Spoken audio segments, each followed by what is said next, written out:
안녕하세요. 이렇게 만나 뵙게 되어 반갑습니다. 저는 국립과학서연구원 디지털과에서 근무하는 김홍석이라고 합니다. 저는 국과수에서 각종 문서 위변조 사건에 대한 감정 분석을 수행하고 있습니다.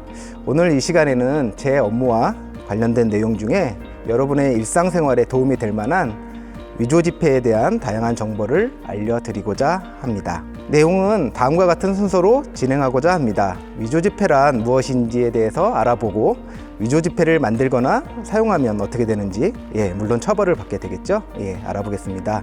그리고 실제 위조 지폐를 알아볼 수 있는 가장 실용적인 방법에 대해서 알아보고자 합니다. 그리고 위조 지폐를 발견하면 어떻게 대처하시면 되는지 알려드리면서 마무리하고자 합니다. 위조 지폐란 무엇일까요? 다 그렇듯이 엄격한 법적 정의와 일반적으로 여러분이 생각하시는 정의가 조금 다를 수 있습니다. 법적 정의에서는 위조 지폐란 권한 없는 자가 만든 지폐 비슷한 것의 총칭입니다. 우리나라에서 지폐를 발행할 권한이 있는 곳은 어디일까요? 다 아시다시피 한국은행입니다. 물론 실제 제작은 한국은행의 의뢰를 받은 조폐공사에서 이루어집니다만 권한은 한국은행에서 가지고 있는 것이죠. 그래서 모든 위조 지폐 사건 발생 시 한국은행에서 취합하는 그런 시스템이 운영되고 있습니다. 그렇지만 일반적으로 여러분들이 생각하시는 위조 지폐는 진짜와 유사하게 만들어서 실제로 사용했거나 혹은 사용하고자 시도했던 돈을 의미하겠죠. 누군가 조폐공사를 무력으로 장악해서 혹은 몰래 장악해서 5만 원권을 100억 원어치 만들어서 도주해서 막 사용한다. 그러면 그 돈은 위조 지폐일까요? 아닐까요? 일반적으로 생각하면 그 돈은 정상적으로 만든 돈이기 때문에 위조 지폐를 하기가 어렵겠지요. 저희 국가도 감정에서도 아마 그 돈은 일련 번호를 체크하지 않는 이상 진권으로 판단할 수밖에 없을 것입니다. 그렇지만 법적 정의에 의해서 그 돈은 위조 지폐로 판단이 되는 것이고요. 그 돈을 만들거나 사용한 사람은 위조 지폐를 만든 사람과 똑같이 처벌받게 됩니다. 여기서 위조, 변조, 그리고 모조에 대해서 조금 알아볼까 합니다. 보통 위변조라는 말을 통칭해서 많이 쓰고요. 특별히 구별하지 않는 경우가 많습니다만 엄밀히 정의하자면 위조는 진권과 유사하게 새롭게 만든 것을 의미합니다. 일반적인 위조 지폐라고 하면 프린터기로 새로 복사를 한다거나 새로 출력하는 것을 얘기하는 경우가 많은데요. 그런 경우에는 위조라고 할 수 있고요. 변조는 우리나라 지폐는 별로 사용되지 않지만 예를 들어 $5 지폐의 그 문양을 다 삭제하고 거기에 $100나 $50를 새로이 인쇄하거나 이런 것은 진권을 수정한 것이기 때문에 변조의 개념에 들어가게 되어 있습니다. 모조는 놀이용, 촬영용 또는 종교 제의용에 쓰이는 진권과 확실하게 차이나도록 만든 것을 의미합니다. 여기 화면에서 보시는 모조 지폐 같은 것들이 시중에 100장 단위로 이렇게 팔리기도 하고요. 위조 지폐와 모조 지폐는 누구나 이것이 가짜임을 알 수 있느냐 없느냐로 구분할 수가 있습니다만 현실적으로 그 구분이 모호한 경우가 많아서 모조 지폐를 구매하거나 혹은 사용하실 때는 유의하셔야 될 것 같습니다. 누가 보느냐에 따라서 이게 위조 지폐로 오인될 수 있는 경우에는 위조 지폐에 상응하는 처벌을 받을 수 있기 때문에 아무리 내가 보기에 확실히 이거는 모조 지폐라고 생각하셔도 조심하셔서 사용하시기를 바랍니다. 특히 잘 모르시는 분들이 많은데 영화 촬영용이나 그런 용도로 대량으로 비슷하게 만들 때에는 한국은행에 사전에 협의와 승인을 받는 제도가 운영되고 있으니까요. 기억해 놓으셔서 필요하신 경우에 승인을 받으시는 경우가 나중에 문제의 소지를 막을 수 있습니다. 다음은 위변조 방지 요소에 대해서 알아보겠습니다. 위변조 방지 요소는 위조 지폐와 진권을 구분하기 위해 삽입되는 각종 장치나 기법을 의미합니다. 위변조 방지 요소는 두 가지 목적을 다 충족을 해야 됩니다.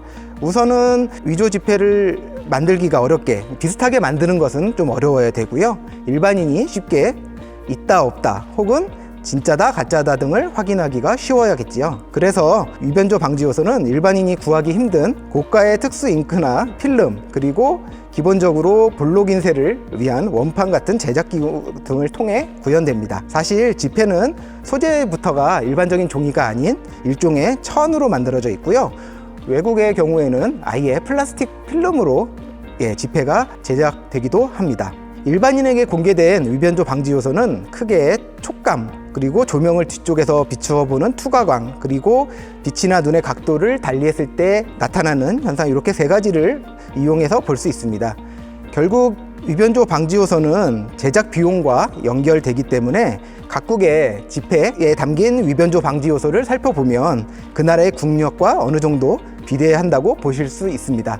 우리나라의 경우에는 선진국에 이제 들어갔으니까 수준에 맞게 위변조 방지 요소가 많이 들어가 있고, 조금 나라가 어려운 경우에는 지폐에 쓸 돈이 없기 때문에 위변조 방지 요소가 뭐 몇 가지 들어가지 않는 경우가 아직까지 있습니다. 이렇게 공개된 위변조 방지 요소들이 있는 반면에 일반인들이 알 수 없는 비공개 요소들이 몇 가지가 있는데 이것은 일부러 공개를 하지 않고 있습니다. 근데 사실 뭐 이런 비공개 요소는 진권을 구분하기 위한 최후의 보루로서 비공개된다고 보시면 될 것 같습니다. 위조 지폐를 만들거나 사용하면 어떻게 되는지, 어떤 처벌을 받게 되는지 알아보겠습니다. 형법 제207조에 의하면 우리나라의 화폐를 위변조한 자는 무기 또는 2년 이상의 징역을 받게 되어 있습니다. 외화의 경우에는 약간 다르기는 하지만 이것도 역시 1년 이상의 징역, 혹은 10년 이하의 징역에 처한다고 되어 있습니다. 이것도 2014년까지는 특정범죄 가중처벌법에 의해서 사형까지 처벌이 가능했었는데요.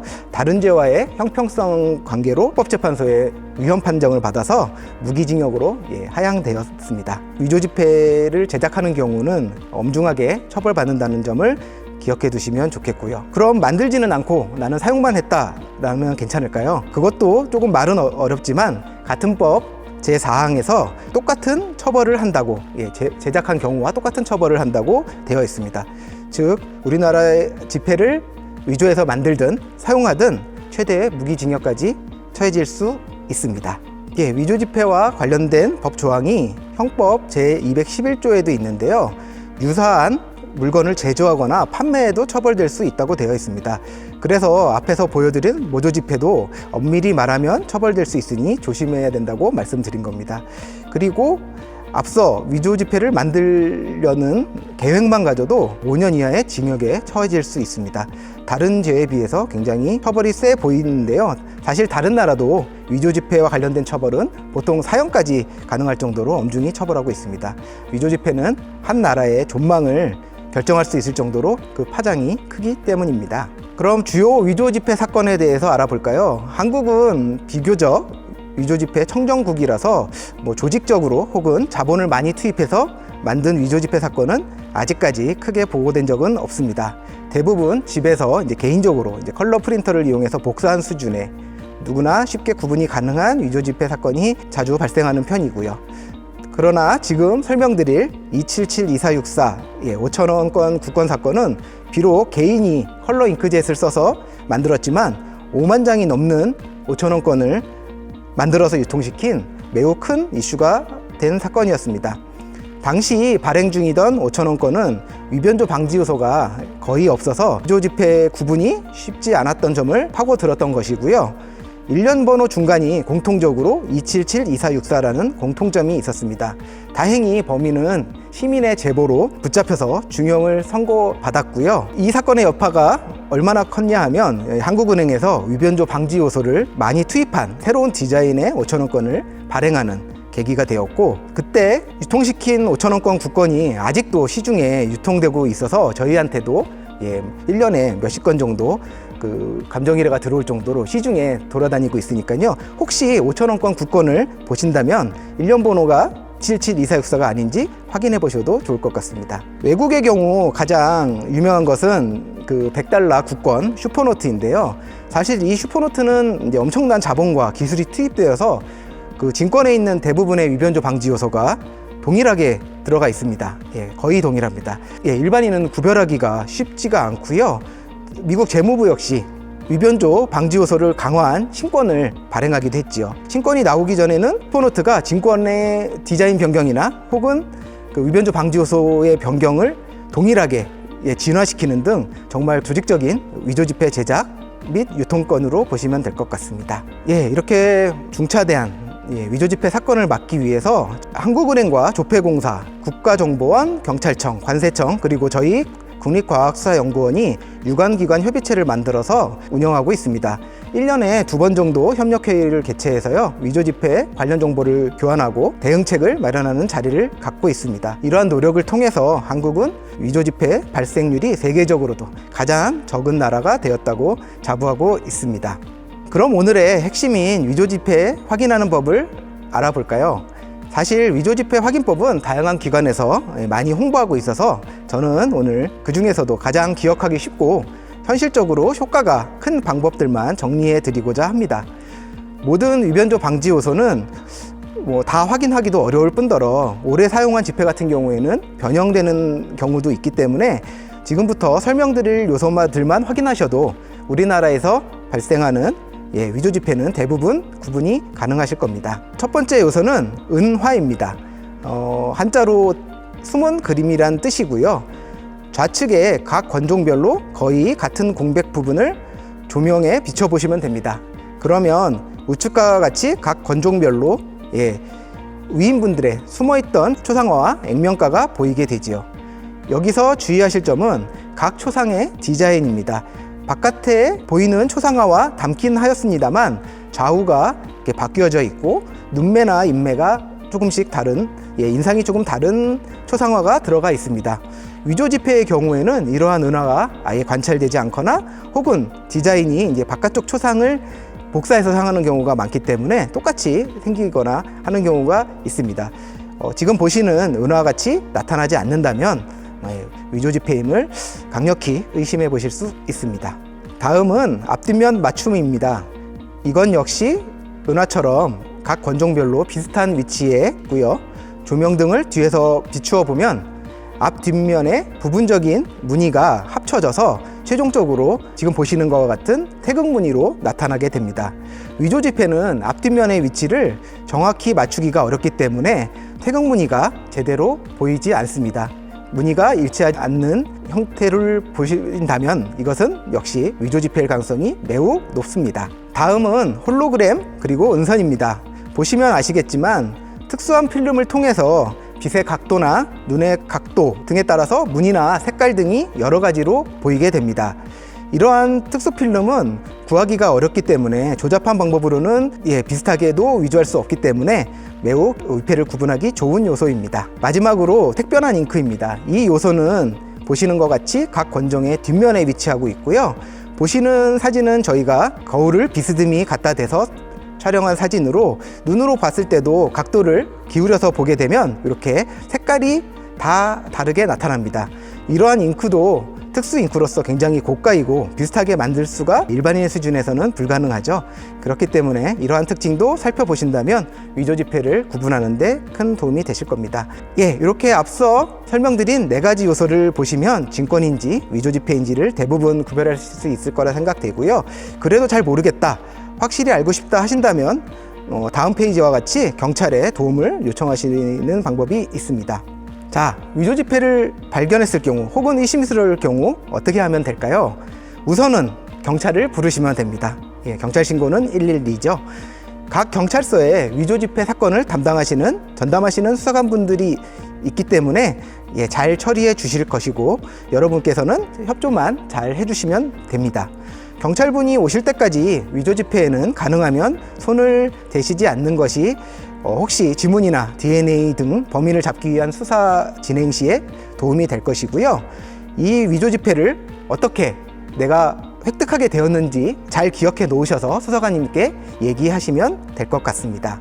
그리고 위조지폐를 사용한 사람이 담겨 있을 수 있는 CCTV나 혹은 여러분이 이렇게 기억하시는 인상착의 등을 기록해 놓으신다면 수사에 큰 도움이 되겠죠. 그래서 검거도 쉬워질 겁니다. 그리고 위조지폐가 의심되신다고 해도 너무 놀라지 마시고 잘 대응하시면 됩니다. 특히 요즘에는 위조 지폐가 많이 줄어들고 있고 각종 변형된 증권의 오인 신고도 많이 들어오기 때문입니다. 보시면 1,000원권이 이상하게 잘려 있고 위치도 좀 이상하죠.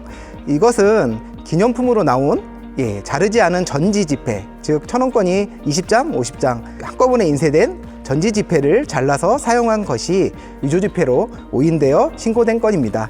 사실 이렇게 잘랐어도 가치는 인정받기 때문에 위조 지폐는 아닙니다. 또한 5만원권, 만원권의 경우도 홀로그램이 사라지거나 혹은 사이즈가 줄어드는 등의 변형이 나타나서 오인 신고가 되는 경우도 많이 있습니다.